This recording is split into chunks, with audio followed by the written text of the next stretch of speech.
Yep, that's right. You can be a natural born citizen of the United States even if you were not born in the United States. And no, I am not talking about people born on military bases or military kids. I am talking about people born just in another country off of a U.S. military base to someone who is a U.S. citizen.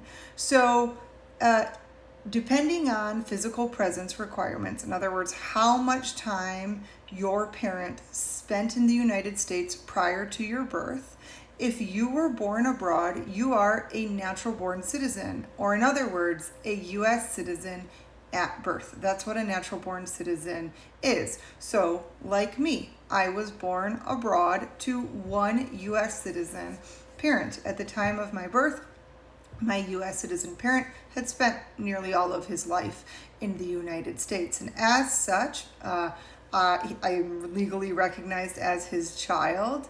And I got a consular report of birth abroad and am just a U.S. citizen at birth or a natural born citizen. So I got this comment on the video I made about it. Wait, is it automatic? My aunt was born to an American father who lived with her in Mexico his whole life. So they never pursued U.S. citizenship for her. Now he's dead, but she wants to come here. Well, one of the things that you say is that he lived with her in Mexico his whole life.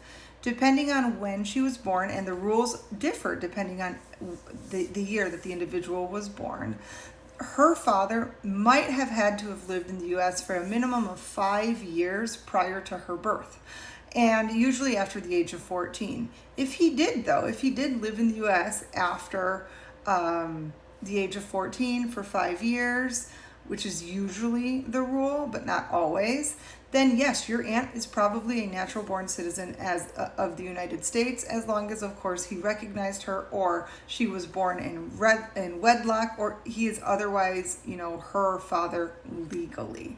So you wouldn't believe the amount of people that I consult with that actually don't know that they are already U.S. citizens. They say, oh, my dad was a citizen, my mom was a citizen, but they never petitioned for me.